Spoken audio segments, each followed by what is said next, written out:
Well, hello there guys. Oh, it's good to be back. The rolling hills of the Downs in the Cotswolds today, and it's absolutely stunning.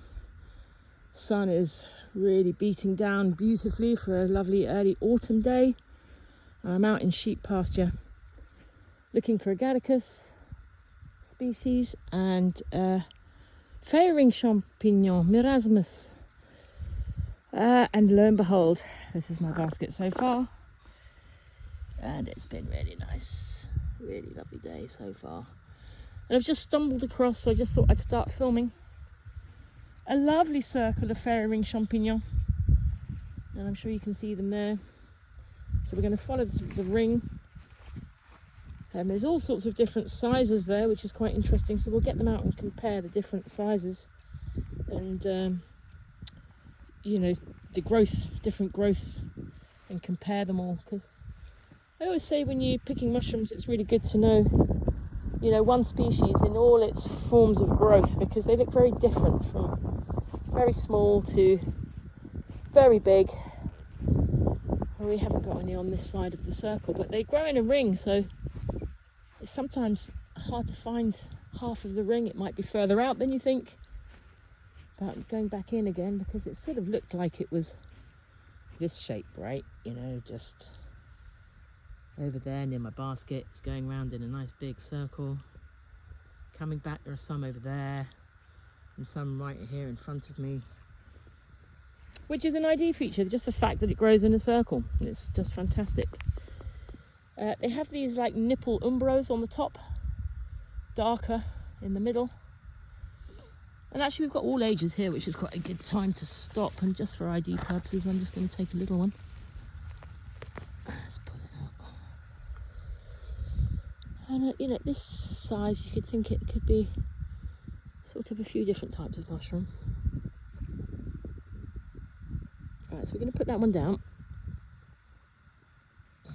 Oops. Like that. And we're going to get a medium sized one, showing more ID features. The older they are, they have more reliable ID features. Sometimes they need to grow into themselves. And I'll pull out one that's doing an arabesque, I call it. When the gills have become upturned and just really stretched to ping out those spores. Mushroom arabesque. Always pull out the whole mushroom. Can't really show you with one hand how tough the stem is, but maybe if I do that you'll get an idea how tough it is. That is also an ID feature. Their gills are very broad, and I will try and get a better picture of that for you if I can. You can see there how broad they are, of different sizes, from small, medium and large. And the gills are usually the colour of the cap. But I was just observing that here in the Cotswolds, where the soil is red, these Fairy Ring Champinions are much browner than I'm usually familiar with. The ones in Sussex are much whiter, more ivory coloured, and the stem's not quite as dark. It's really quite interesting. I'm just wondering if it's got to do with the different soils. And they might be morphologically different. Anyway, it's just an observation. And when I first saw one, I was even not sure that it was a Fairy Ring Champignon because of that reason. And then I was like, no, of course it is. And it ticked all the boxes. So, yeah, it's just an interesting observation. Right, I'm just going to pick these little ones up and put them in my basket. Maybe collect a few more. And to pull or cut, just for those that are starting out and don't know, it makes no difference to the future of the mushrooms. I'm going to pull out a couple of those, and we're going to leave some on the other side of the ring, so we're not taking them all. We'll leave those ones over there. I might take some from over here.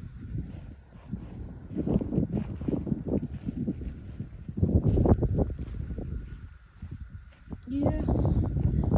So, you know, looking at the tiny ones, to the medium-sized ones.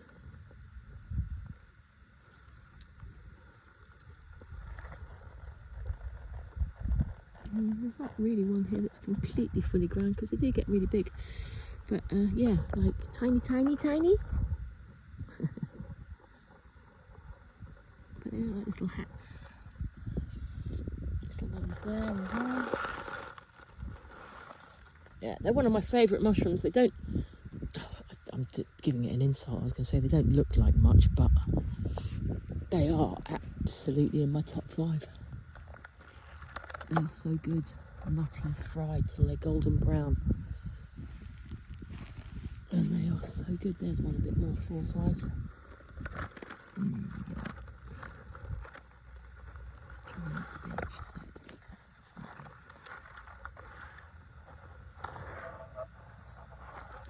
And the more it gets bigger, it loses the umbro. Sort of stretches out. But yeah. As you can see in the same field, I've found these lovely field mushrooms. Making sure, of course, I haven't got any yellow bleeders. Smelling the stems where I've cut them or pulled them apart because I don't have a knife on me stupidly. But smelling that stem for any phenolic, inky smells which might indicate that it's a yellow bleeder. It's better to cut them to get that reaction. Actually, I'm pulling them apart. I mean, you probably would as well, but it's not. I prefer to cut just to do that test. And interestingly, I was always rather confused about Agaricus genus initially when I first started mushroom picking, because you'd find people picking them without any knowledge of mushrooms at all, quite relaxed, without any impunity, and it always struck me as being odd, because I would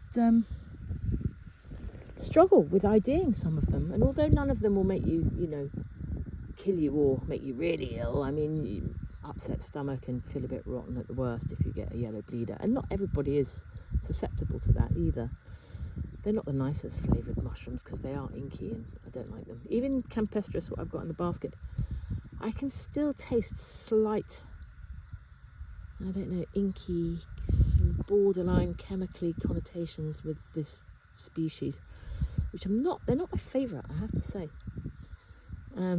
But maybe mixed with some Fairy Ring Champinions, it might make it a slightly nicer dish, I'm hoping so. Because like I said, they're my favourite. So it always puzzled me as a novice as to why this was.